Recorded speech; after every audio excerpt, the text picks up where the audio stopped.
Hello everyone, आपका स्वागत है अपने यूट्यूब चैनल के लर्निंग हब में।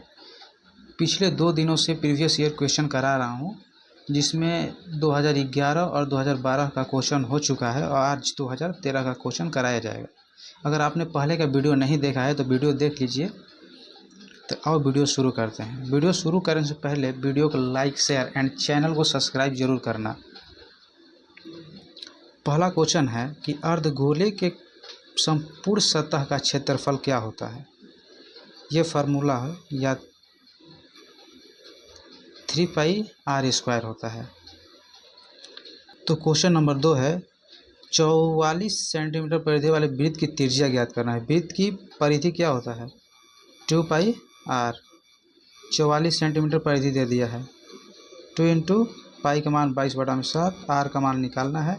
यहाँ से काटा पीटी कर लेंगे, 44 खत्म, r = 7। Option number 2। Question number 3 बिंदु इतना का बीच की दूरी ज्ञात करना है। ठीक, तो बिंदु के बीच की दूरी ज्ञात करने के लिए आप सूत्र याद किए होंगे तो बहुत बढ़िया है। नहीं तो क्या करना है कि पहले को पहले से घटा लो तो यहाँ पर 2 आएगा, इसमें दूसरे से दूसरा घटा लो तो 2 आएगा। दोनों का स्क्वायर कर दो तो यहाँ 4 हो जाएगा, यहाँ पर भी 4 हो जाएगा। दोनों का जोड़कर रूट लगा दो तो 2 बाहर आ जाएगा, 2 अंदर रहेगा। ऑप्शन नंबर ए सही होगा। किसी बिंदु की y अक्ष से दूरी उस बिंदु को क्या कहलाती है।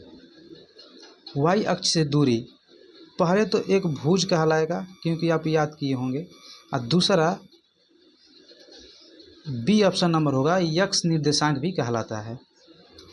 क्वेश्चन नंबर 5 दो समरूप त्रिभुजों की भुजा 4:9 के अनुपात में है। त्रिभुज के क्षेत्रफल ज्ञात करना है। ठीक, उनके अनुपात ज्ञात करना है। तो दो समरूप के त्रिभुज जब दिया, 2 समरूप त्रिभुज दिया है तो उसके भुजाओं का स्क्वायर जो होता है उनके त्रिभुजों के क्षेत्रफल के अनुपात के बराबर होता है।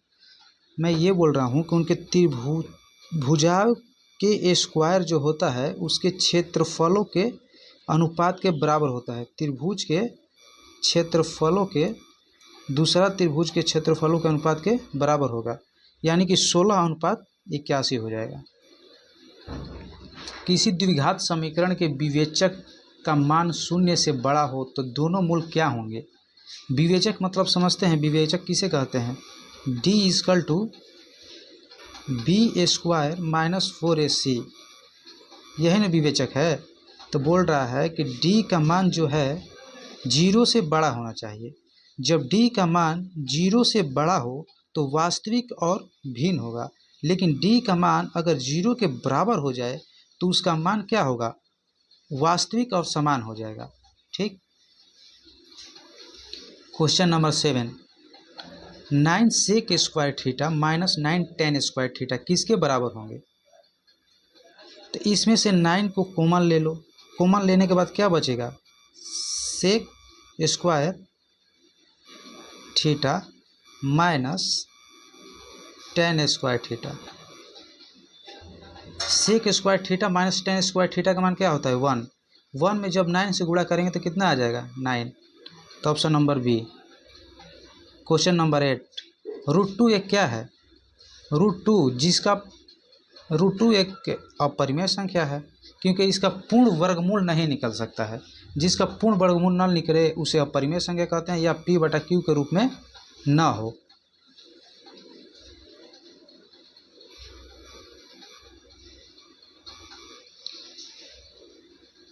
ऑप्शन नंबर इसका बी। क्वेश्चन नंबर 9 दो परिमेय संख्याओं के बीच अधिकतम कितनी परिमेय संख्याएं हो सकती हैं। 2 परिमेय संख्याओं के बीच, मान लीजिए एक संख्या रेखा है, यहाँ पर परिमेय संख्या दर्शाया गया है। ठीक, 1 2, इधर -1 -2, तो इनके बीच बहुत सी संख्या आ सकती है। 1 और 0 के बीच में, 1 और 2 के बीच में बहुत से परिमेय संख्याएं आ सकती हैं, यानी कि इनकी अनंत संख्याएं हो सकती है। कौन रेखीय बहुपद व्यंजक है। रेखीय बहुपद व्यंजक किसे कहते हैं, जिसकी अधिकतम घात 1 हो। अब दूसरे नंबर क्वेश्चन देखो, दूसरे ऑप्शन नंबर बी देखो, इसका अधिकतम घात 2 है, यानी कि ये क्या है, द्विघातीय बहुपद होगा। ये भी द्विघातीय है, इसका अधिकतम देखो घात कितना है 3, यानी कि ये 3 घातीय बहुपद होगा। तो ऑप्शन नंबर ए इसका सही हो जाएगा। आंकड़ा 3 आंकड़ा दे दिया है, माध्य ज्ञात करना है, तो तीनों को जोड़कर जितना संख्या दिया है उसे भाग कर दो, यानी कि 6 हो जाएगा। 1 2 3 संख्या है, 3 से भाग कर दो 2, option number B. Question number 12, एक निश्चित या निर्धारित घटना होने की परिकता क्या हो। निश्चित घटना होने की परिकता हमेशा 1 होती है और अनिश्चित घटना होने की परिकता हमेशा 0 होता है, ये हमेशा याद रखना। सेक स्क्वायर ए माइनस 1 का मान क्या होगा। ये तो एक फार्मूला है जिसे आप याद किए होंगे, सेक स्क्वायर ए माइनस के cot square A equal to कितना होता है 1 होगा। ठीक, sec square A equal to 1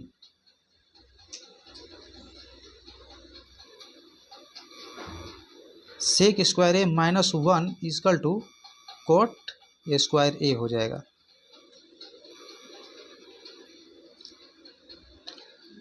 प्रश्न संख्या 14, साइन 30 डिग्री का मान क्या होगा 1/2। किसी वृत्त पर कितनी स्पर्श रेखाएं खींची जा सकती हैं। एक वृत्त बना लो। वृत्त किससे मिलकर बना होता है, अनेक बिंदुओं से मिलकर एक वृत्त बना होता है। ठीक, तो बोल रहा है कि कितनी स्पर्श रेखाएं खींची। स्पर्श रेखा यहाँ भी खींची जा सकती है, यहाँ भी खींची जा सकती हैं, यहाँ भी, मतलब अनंत इसमें स्पर्श रेखाएं खींची जा सकती है। Option number D. Question number 16, विरोधी समीकरण युग्म के कितने हल होंगे। विरोधी समीकरण युग्म का कितने हल होंगे। इनके अनंत हल होते हैं।